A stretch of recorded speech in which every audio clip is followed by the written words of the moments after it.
सहनावतु सहनौ भुनक्तु सह वीर्यं करवावहै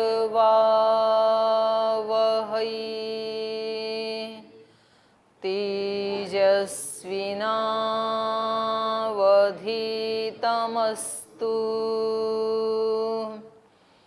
मा विद्विषावहै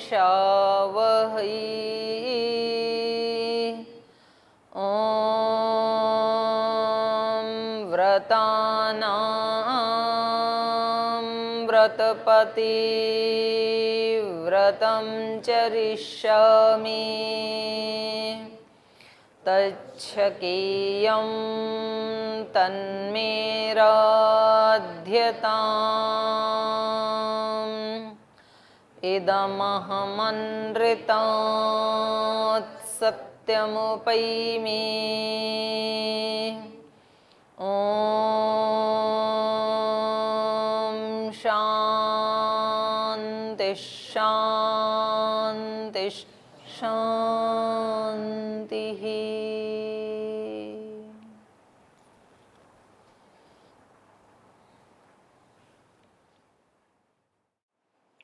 कल तो पढ़ा नहीं था हमने, प्रश्न उत्तर चला कल तो ये प्रसंग विश्वामित्र का ब्रह्मास्त्र छोड़ना और वशिष्ठ जी का ब्रह्मदंड के द्वारा, अपने ब्रह्मास्त्र के द्वारा, ब्रह्म तप के द्वारा उसको शांत कर देना, ये प्रसंग हमारा चल रहा है।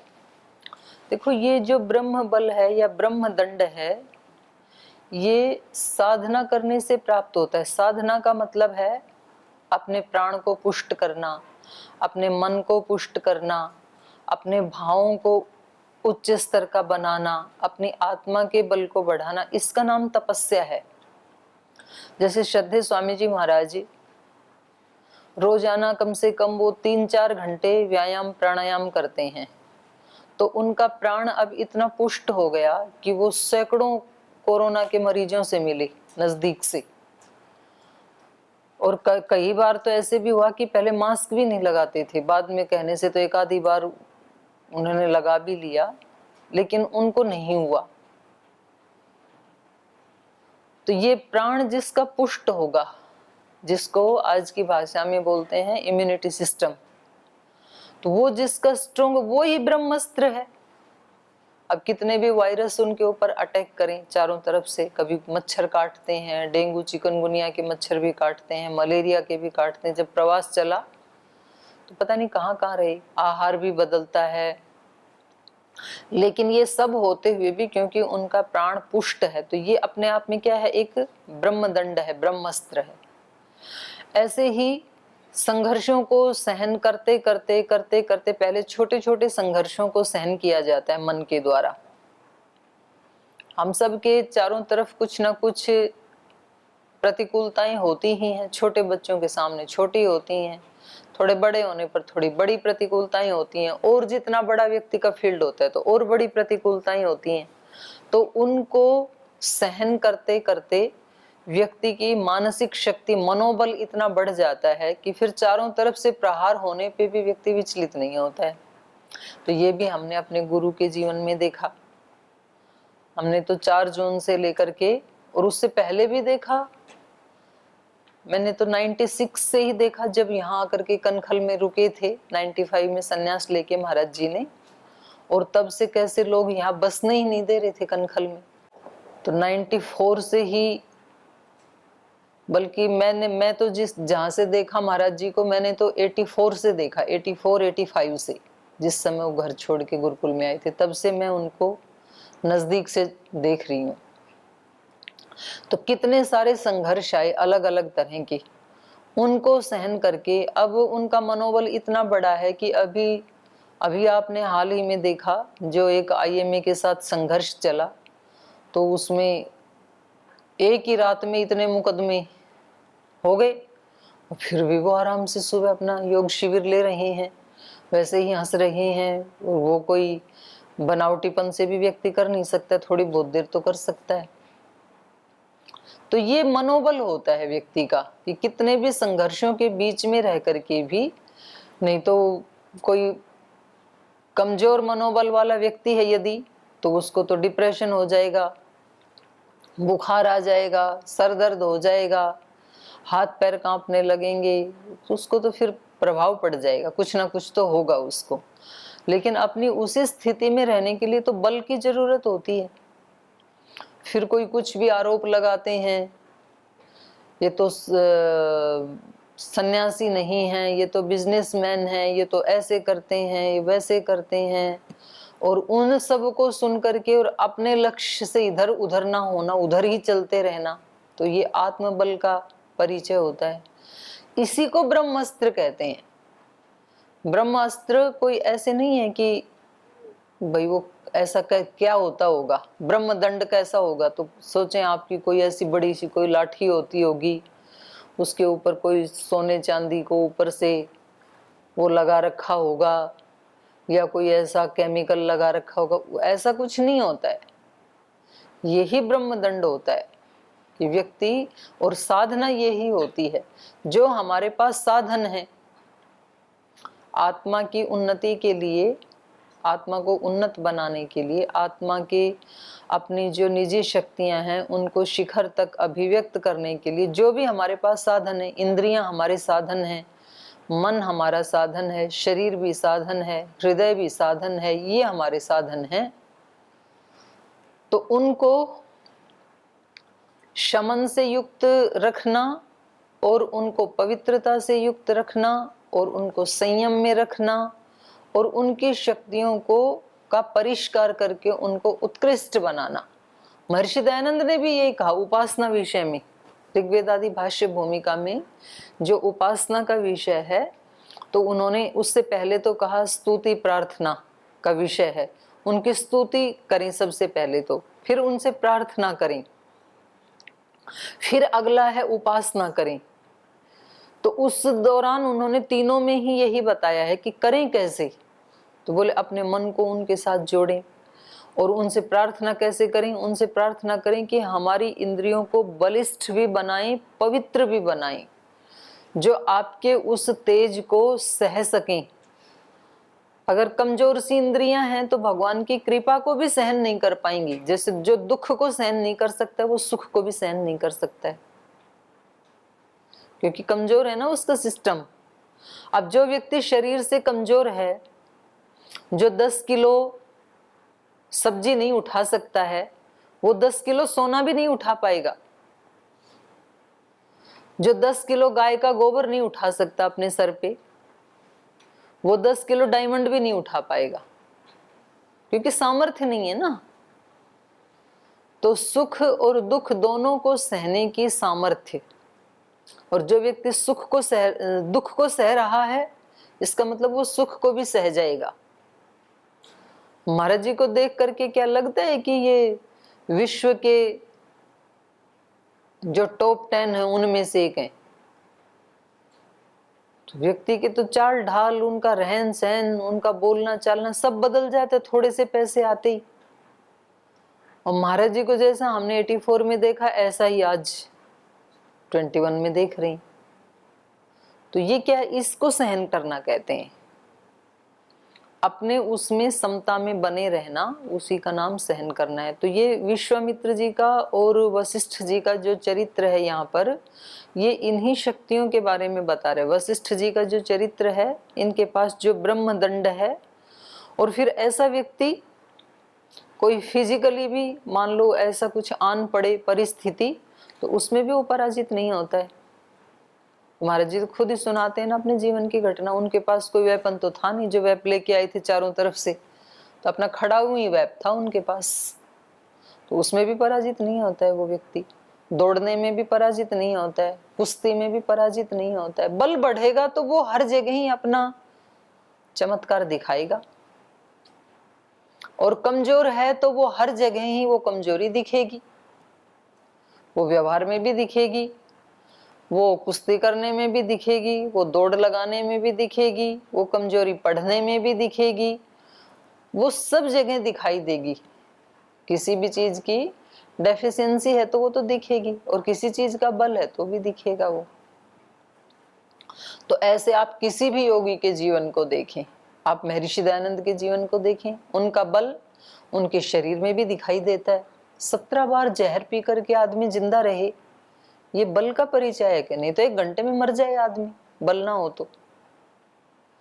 उसको पिया और कुंजन क्रिया करके निकाल दिया, ये योग का बल है। तो भाई हम योग के बल को भैया बिना साधना किए नहीं समझा जा सकता है। इसलिए कुछ भी बोलने से पहले उसको करके देखो आप।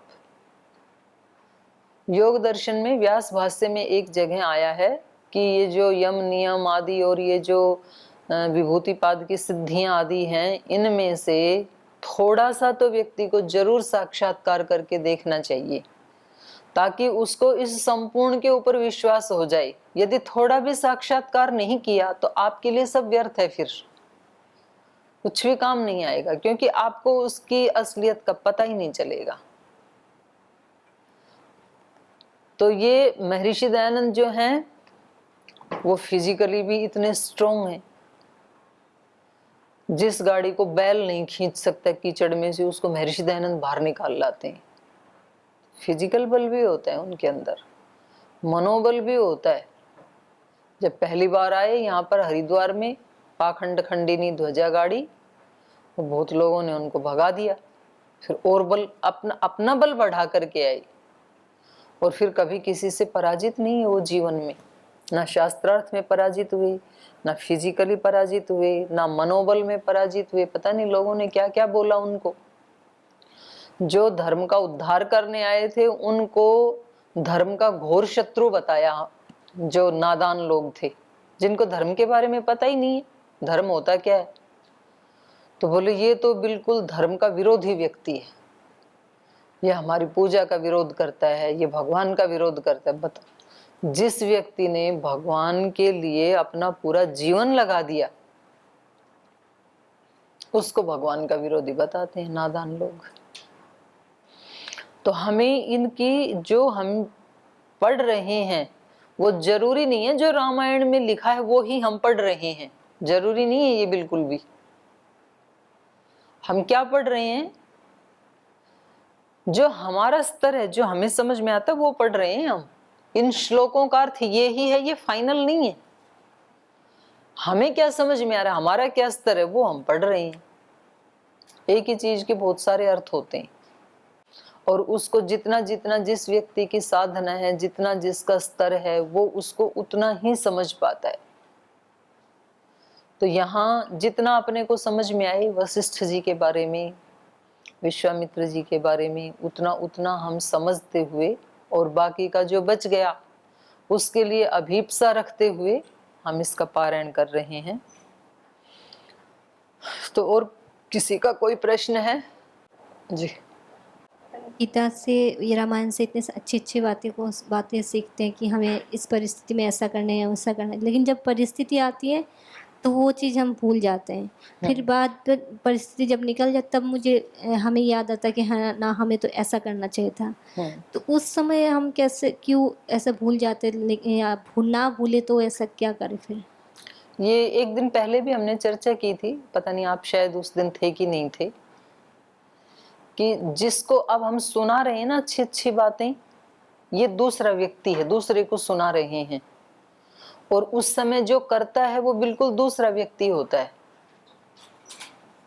तो सुनाई किसी को और करे कोई, जो करता है उसको अभी तक सुनाया नहीं हमने, और जिसको सुना रहे हैं वो ये करता नहीं है। तो ये दो व्यक्ति कौन है? सुना रहे हैं ये तो कॉन्शियस माइंड है, और जो कर देता है वो सब कॉन्शियस माइंड है। हमारे अंदर जो संस्कार है ना, तो आपने कई बार ऐसे भी सुना होगा कि भाई आदमी कितना भी कुछ कर ले, जो होना है उसको कोई टाल नहीं सकता है, इसे सुना है ना। तो जो होना है वो क्या होना है, क्यों होना है हमारे लिए? महर्षि वशिष्ठ जी ने मुहूर्त निकाला श्री राम के राज्याभिषेक का, और राज्याभिषेक तो वनवास हो गया। तो इन घटनाओं को लेकर के लोग कहते हैं कि भाई ये जो शुभ मुहूर्त निकालते हैं और जो ये ज्योतिष आदि में देखते हैं, पूछते हैं, बूझा निकलवाते हैं, ये सब कुछ नहीं है, क्योंकि जो होना है उसको कोई टाल नहीं सकता है, होनहार को। तो ये होनहार क्या चीज है आखिर, और कौन करता है उसको, और क्यों करता है? तो वो कुछ भी नहीं है, वो हमारे संस्कार ही हैं, जो हमने कभी पिछले जन्मों में, उससे पिछले में कभी ना कभी हमारे साथ चल रहा है वो बैगेज, और वो अपना फल देगा। उसको बदलना है यदि आपको वो नहीं चाहिए तो।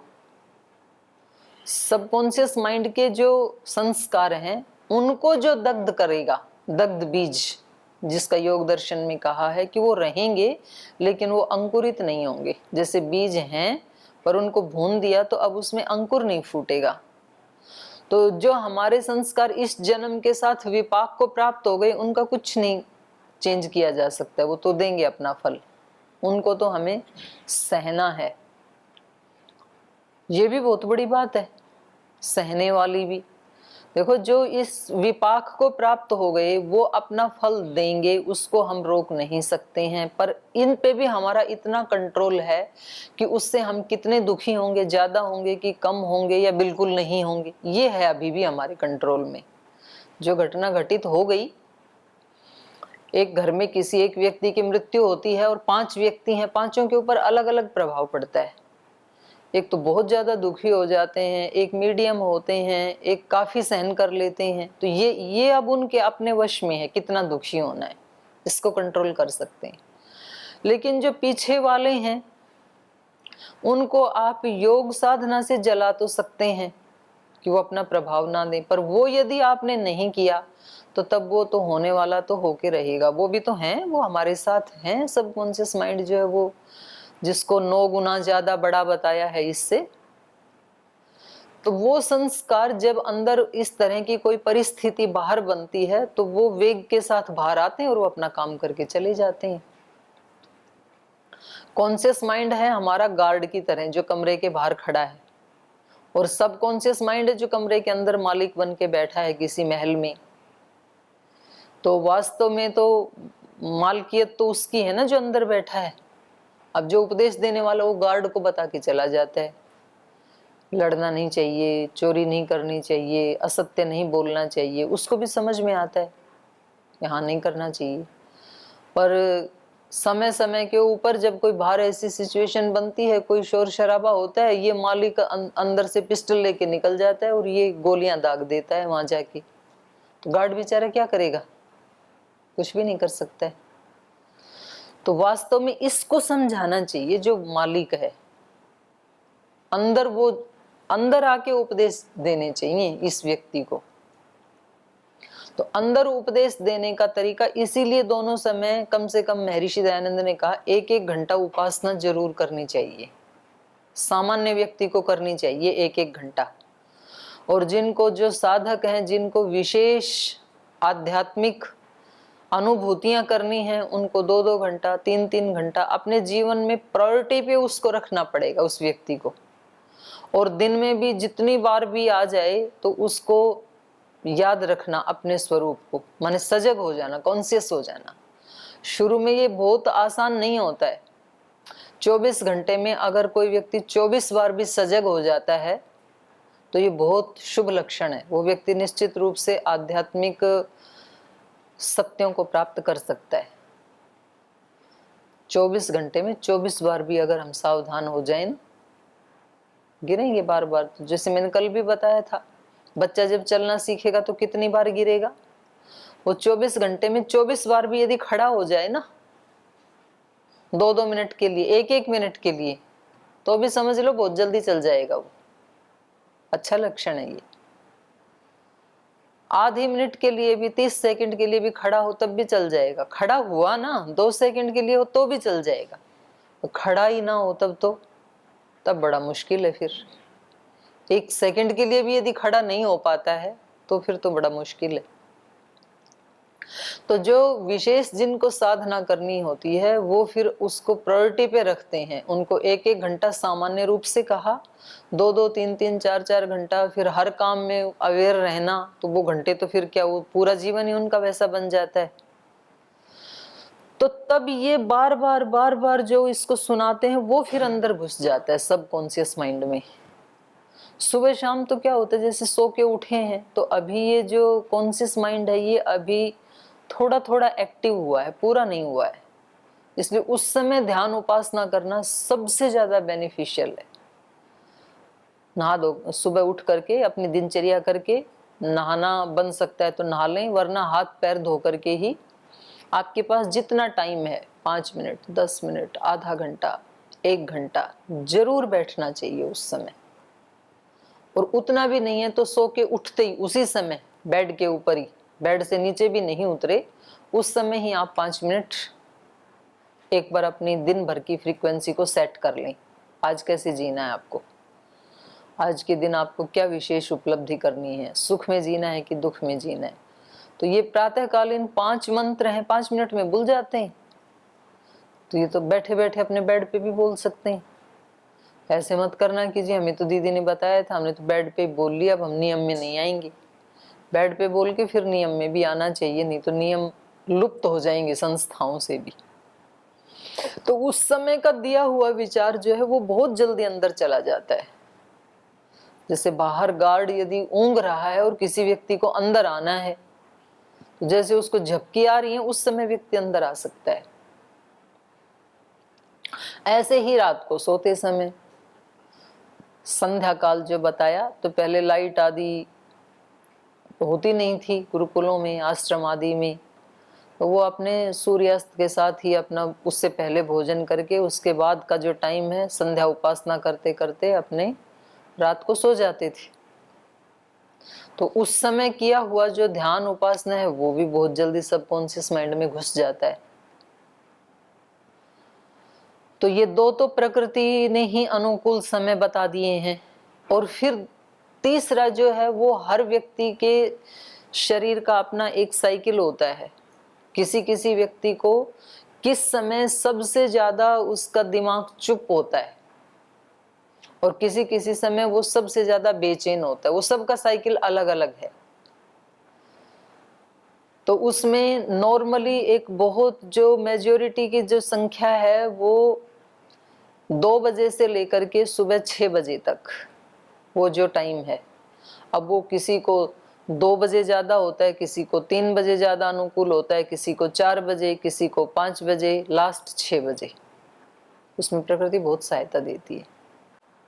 आपने देखा होगा कि कभी कभी आप रात को सोए थे, वह उसी स्पीड पे पंखा चल रहा है, बाहर का टेम्परेचर उतना ही है, लेकिन आपको 4 बजे ठंड लगने लगती है या 3:30 बजे ठंड लगने लगती है, तब आप अपनी चद्दर उठाते हैं। तो वास्तव में बाहर ठंड नहीं बढ़ी, बाहर उतना ही है टेम्परेचर, आप माप के देख लो बेशक। हमारे शरीर का टेम्परेचर गिर जाता है उस समय, हमारे शरीर की उष्णता कम हो जाती है। और हमारे शरीर का टेम्परेचर गिरने का मतलब है कि अब हमारा जो कॉन्शियस माइंड है वो पूरा चुप हो गया है। अब हम एक गहरी स्थिति में जाने के लिए बहुत अनुकूल समय है ये। तो वो हर व्यक्ति को देखना चाहिए कि मेरे को ये ठंड कब लगती है। यदि आपको 3 बजे लगती है, 4 बजे लगती है, 5 बजे लगती है, कब आप बहुत ज्यादा एकदम सो जाना चाहते हैं 1 सेकंड में ही, उस समय को प्रयास पूर्वक नींद को हटा के ध्यान के लिए प्रयोग करना चाहिए। तो अत्यंत लाभ होता है। फिर वो हर एक का अलग अलग है, सबका एक ही नहीं होता है। और ये ही फिर शाम को भी होगा अपोजिट इससे। जैसे सुबह आपको 4 बजे ठंड लगती है या 3:30 बजे ठंड लगती है, तो शाम के 4 बजे उसी समय आपका मन थोड़ा बेचैन भी ज्यादा होगा, बाकी सब समय से ज्यादा डल होगा उस समय। तो उस समय भी आपको अपने शरीर की साइकिल को समझ के कुछ स्वाध्याय करना चाहिए या खेलना चाहिए, उसका सदुपयोग करना चाहिए। नहीं तो आप उस समय में डल हो जाएंगे, फिर निराश हो जाएंगे। और जो जाप करने की विधि बताई, इसमें भी बार बार आता है ना, जपताम वर। दूसरा तरीका अपने सबकॉन्शियस माइंड में घुसाने का है कि हम बार बार अपने मन को वो बात सुनाते रहें, लेकिन सजगता पूर्वक। यदि आप सजग नहीं है ना और मंत्र बोलते जा रहे हैं, तो वो मंत्र आपके लिए मुसीबत भी बन सकता है, आपकी टेंशन का, डिप्रेशन का कारण भी बन सकता है, आपकी नींद को उड़ा सकता है। बहुत सारे साधकों को आती है ये दिक्कत, मंत्र जाप करने लगे और अब वो, पहले तो उन्होंने मंत्र को पकड़ा, अब मंत्र ने उनको पकड़ लिया। एक सच्ची कहानी है। एक व्यक्ति फौज में थे, तो उनको किसी गुरुजी ने उपदेश दिया कि भाई आप ना सीमा पे रहते हैं, तो मन मन में हमेशा आप मंत्र जाप करते रहा करें। अब वो बेचारा मिलिट्री में रहने वाला था, तो जैसे वहां पर यस बोस बोलना होता है, वो बहुत अनुशासित होते हैं, इसीलिए उसका नाम सैनिक है। जो सैनिक शब्द है, जो सिख शब्द है, जो शिष्य शब्द है, वो एक ही धातु से बनते हैं। हाँ, तो बड़ा अनुशासन प्रिय था, तो उन्होंने मान लिया गुरुजी की बात, और वो ऐसे ही जप करने लगा। रात को बोल, तुम्हें जागना तो होता ही है, तो तुम अपना जप करते रहा करो। उसने वो शुरू कर दिया।